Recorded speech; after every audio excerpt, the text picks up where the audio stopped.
Hi, I'm Laura Marwood, Product Strategist for Cloud ERP, and today I'm joined by Cloud ERP thought leader, Paul Saunders. Thanks for joining us today. So today we're going to be talking about business process transformation. Now, Paul, if we look back at the changes in the past couple of years, disruption and transformation, these are big words. So let's start with an easy question. Do you see business returning to normal? So the easy answer, no. I think when you look at what we have done, and we in the broad tech industry have done over the last 2 decades or so, I think we've overused disruption and transformation. Mm-hmm. And if you look back at the last 4, maybe 5 years, we've kind of really had true disruption and transformation. And I think some companies have said, well, let's see if we can wait it out, and maybe things will get back to how they were before. But there is no return to how things were before. There never has been. Mm-hmm. So I think there's just going to be today's normal, tomorrow's normal, and the next new normal after that. So that's what businesses have to prepare for, not just say, let's kind of hope that this goes back to where it was.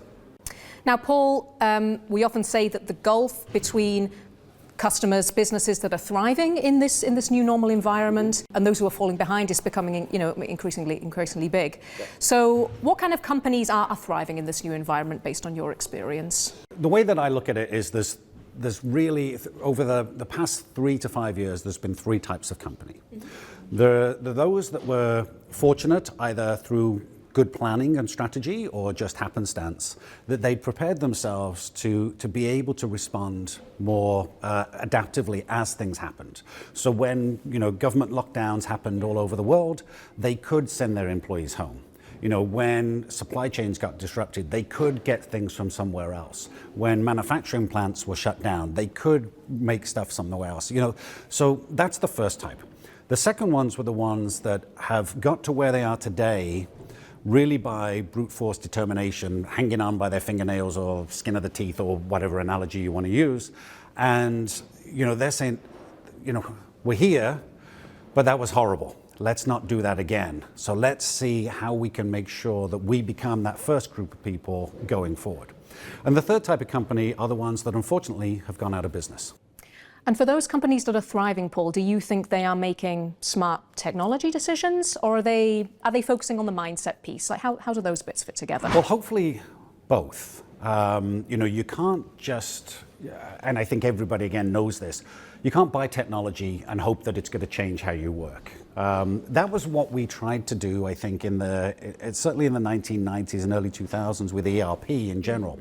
We said, we do things this way, we want to change, so let's put in a big ERP system and we'll force people to do things a different way. And we've seen, in hindsight, that doesn't work.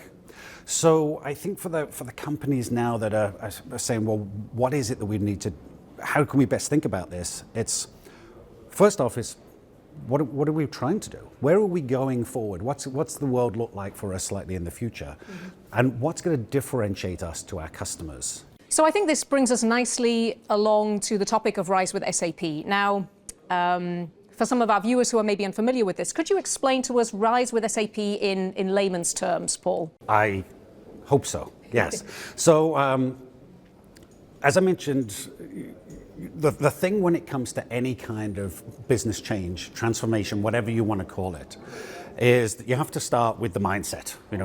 Can we actually change? Can we do things differently? Do we want to be able to do things differently? Mm-hmm. Then it's going to be okay, well, if I'm going to transform, it's going to be an A to B, a B to C, a C to, and so on. It's going to be constant transform.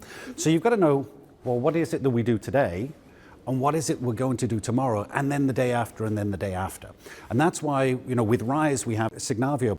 And Signavio gives you not just kind of the process analysis that says, okay, this is how we do X, mm-hmm. but this is how we do it, and this is how we can improve it, and this is how we can continue to improve it going forward. And that's the most important thing.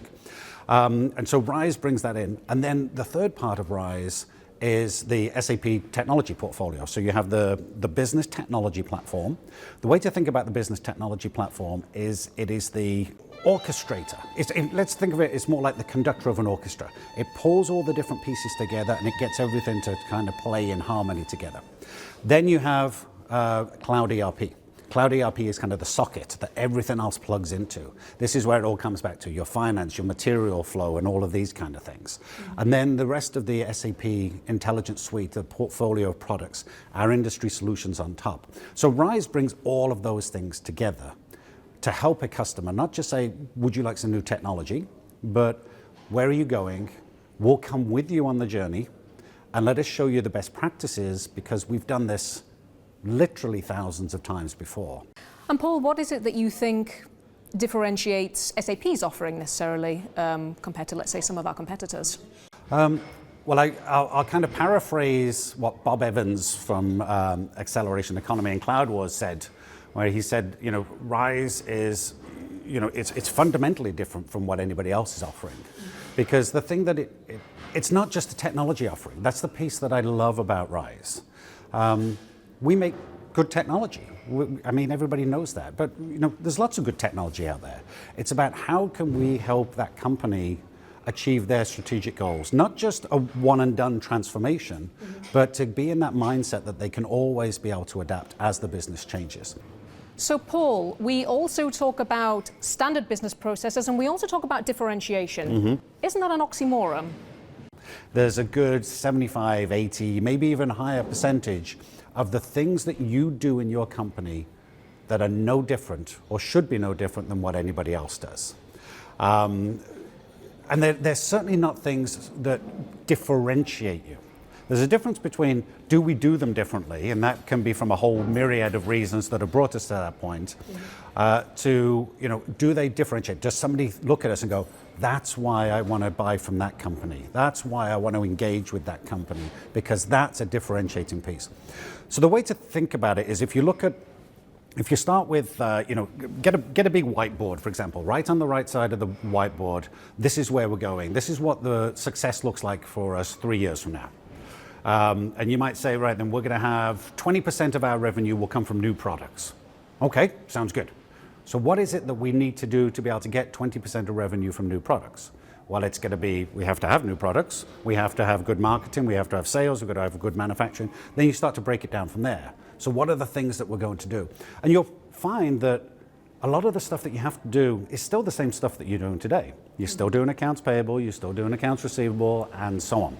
But there are some things that you're going to say, if we do this piece better, we can get the product maybe faster to a customer than somebody else. That is a big differentiator for us, and people will buy that, and that will start to hit our strategic goal. Then you can say that's a differentiating business capability for us. That's where you really want to focus your effort. Great, Paul. And for any customers for whom this is really, this is very strongly resonated with today, what would you advise to them as the next step? I think that the first step is, and I know that our salespeople will kill me on this, is not just call up and say, what technology should I buy? The first step is, as a business, pull together, a cognitively diverse group, and say, what do we want this company to look like 5 years from now? What's it going to be like for us to work here? If you want to be a supplier to us, how should we work with you? If you're going to be a customer for us, what is it that we need to keep and earn your business? Once you've started to work those things out, then engage with SAP. Paul, this has been a great conversation. Thank you very much for speaking to us today. Thank you, Laura. As always, it's been a pleasure.